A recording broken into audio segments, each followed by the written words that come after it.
Hello दोस्तों, मैं शिबली। दोस्तों, आज हम बात करेंगे इंडियन एक्सप्रेस की उस खबर की जिसमें बताया गया है कि 25,000 भारतीयों ने खुदकुशी कर ली, आत्महत्या कर ली बेरोज़गारी और कर्ज के बोझ की वजह से। अखबार के मुताबिक राज्यसभा में राज्य मंत्री गृह नित्यानंद राय ने ये जानकारी दी। उनके मुताबिक नेशनल क्राइम रिकॉर्ड ब्यूरो के आंकड़ों के अनुसार 25,231 भारतीयों ने 2018, 19 और 20 के बीच आत्महत्या कर ली। राज्यसभा में राज्य मंत्री से ये सवाल पूछा गया था। राज्यसभा मेंबर विशंबर प्रसाद निषाद की तरफ से, सुखराम सिंह यादव और छाया वर्मा की तरफ से, जिनके सवाल का जवाब देते हुए राज्य मंत्री गृह ने ये जानकारी हाउस में दी। बेरोज़गारी और कर्ज के बोझ की वजह से देश के आज़ाद भारत के इतिहास में कभी इतने लोगों ने इतनी बड़ी संख्या में आत्महत्या नहीं की जितनी कि इन 3 सालों में, यानी मोदी काल में 2018, 19 और 20 के बीच की गई। हालांकि सरकार के दावे बहुत बड़े बड़े हैं। सरकार के मुताबिक आत्मनिर्भर भारत बनाया जा रहा है, रोज़गार के नए नए मौके पैदा किए जा रहे हैं, लेकिन उसके बावजूद इतनी बड़ी संख्या में लोगों का आत्महत्या करना, बेरोज़गारी का सीधा सा मतलब है बेरोज़गार आदमी जब उसके पास रोज़गार नहीं तो वो भूखा है। जब वो भूखा है तो वो भूख की ताब ना लाके वो खुदकुशी कर लेता है, अपनी जीवन लीला को समाप्त कर लेता है। कोई भी व्यक्ति अपनी जीवन लीला को समाप्त करने के लिए आखिर विवश क्यों होता है?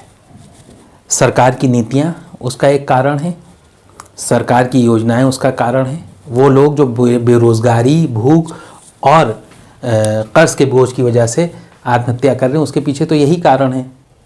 तो अगर ये हम देखें कि ये सरकार की योजनाओं की विफलता है, उसकी नीतियों की विफलता है।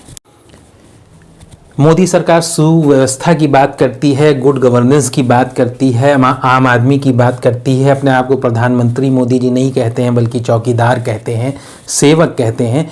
लेकिन चौकीदार के रहते हुए, सेवक के रहते हुए इतनी बड़ी संख्या में लोगों का आत्महत्या करना, वो भी बेरोज़गारी की वजह से, वो भी कर्ज की वजह से, वो भी भूख की वजह से, ये तो एक बहुत बड़ा प्रश्न खड़ा करता है व्यवस्था के ऊपर। पूरे भारत में प्रतिवर्ष लगभग 1.5 लाख लोग आत्महत्या करते हैं। इन 1.5 लाख लोग जो आत्महत्या करते हैं, अगर हम ये देखें कि मोदी सरकार बनने के वक्त कुल कितने लोगों ने आत्महत्या की थी, तो हम ये पाते हैं, आंकड़े बताते हैं कि 1,31,000 लोगों ने अपनी जीवन लीला समाप्त की थी कुल पूरे देश में। लेकिन इन्हीं मोदी काल में, मोदी के 2020 आते आते ये आंकड़ा बढ़ के हो जाता है कितना?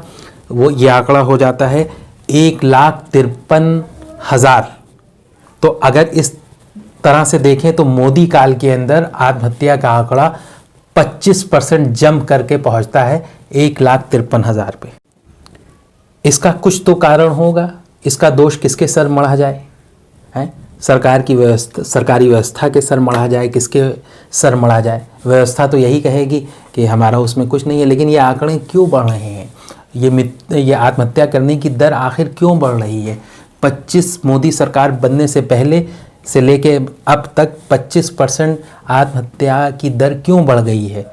इसे जानने और समझने की ज़रूरत है। अगर इसका अगर जवाब हासिल कर लिया जाए तो बहुत सी गुत्थियाँ सुलझ सकती हैं। दोस्तों, आज इतना ही।